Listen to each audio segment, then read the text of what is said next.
Hi chocolate friends, Carla here with Opening Chocolate. Today I was inspired by this bar to talk about green Sichuan pepper. If you haven't tried this bar, I would recommend it just for the experience itself.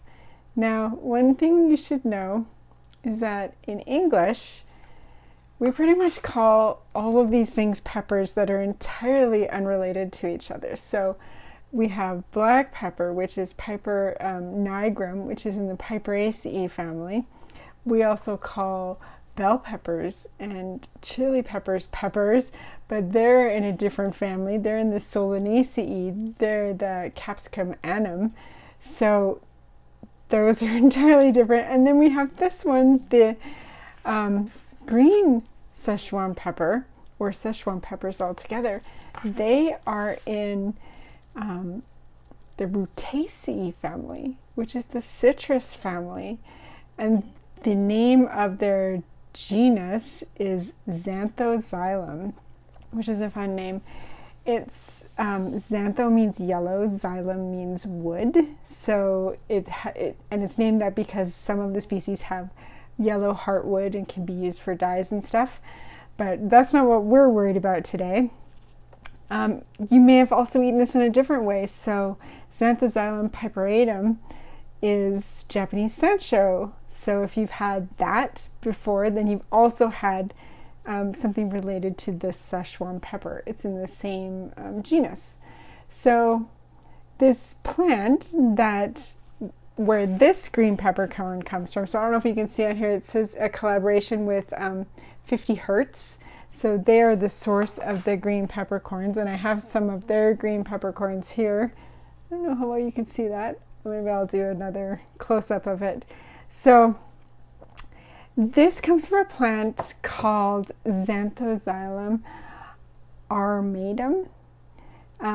There are several species that are referred to as Sichuan pepper generally, but they're different species. But this particular one is the armatum. They are native to South and Southeast Asia. It's a shrub. It's sometimes called prickly ash or spiny shrub because it is a shrub that has these giant spikes on them that will get you. Sometimes even on the leaves, it will have them. It can be used as a living fence. It's sometimes referred to as a toothbrush tree or a toothache tree, and we'll find out why in just a second. So what's unique to this genera of Zanthoxylem is a chemical compound called hydroxy-alpha sanshool, and that sanshool name comes from the Japanese sansho. It's got an OL added on the end to indicate that it's a chemical alcohol. So what this compound does, hydroxy-alpha sanshool, is that it acts on the nerves in your mouth and in your tongue and creates this tingly, buzzing sensation. The way it does that is that it blocks the sodium-potassium channels that allow nerve signals to be transferred from where you're tasting it to your brain. So this shrub has been known for a long, long time. It's been used in China for a long time in food, in culinary traditions. The sensation in Chinese is called ma. I don't know about you, but I always kind of, when I was younger, thought Szechuan meant spicy, like as in heat, but it's not necessarily hot. It's just that in cuisine, it's usually combined with something that has heat.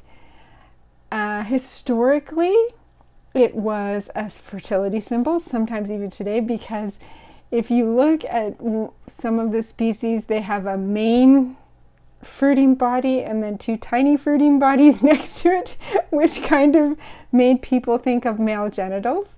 So that's why one of the reasons why it became a fertility symbol. Also, it's a very prolific fruit producing plant.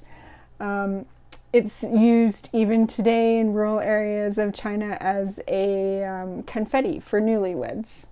to wish them a fertile marriage. What else? During the Han Dynasty, it was used in the plaster of the walls of what was called pepper houses. The pepper houses were where the emperor's concubines lived, and that would give the walls fragrance to them. So it is in the citrus family, so it has this hydroxy alpha sandstool in it, which gives the tingly sensation, but it also has similar chemicals in it to the citrus family. So if you were to taste it, you'd also get these citrus flavors coming out, in addition to like a green woodiness as well. So the part of the plant that we use is the fruit, and you do not use the seeds. It's just the outside part of the fruit. Usually it's toasted, usually it's ground into a smaller size. It's found in Chinese 5-spice blends, and it's often combined, like I said, with things that produce heat sensations. So in this bar from Goodnow, I really want you guys to taste this and tell me about it. So the name here, 50 Hertz, comes from the fact that the tingling sensation is similar to, I don't know if you ever did this with your kid, when you were a kid, or I don't know, yesterday, a 9-volt battery with the 2 things on the top. If you touch it to your tongue, that's the amount of current that flows through that closed circuit, 50 Hertz. So the sensation that you get from the green peppercorns is the same or equivalent to that 50 Hertz of a battery, which is where their name came from.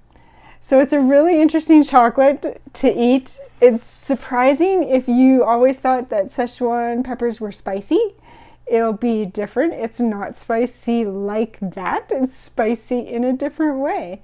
So I'm curious to hear if you guys have tasted this, what you thought about it. Did you know that Sichuan peppers weren't hot spicy? Let me know in the comments. And until then, we will see you next time when we talk all things chocolate. Thanks for watching.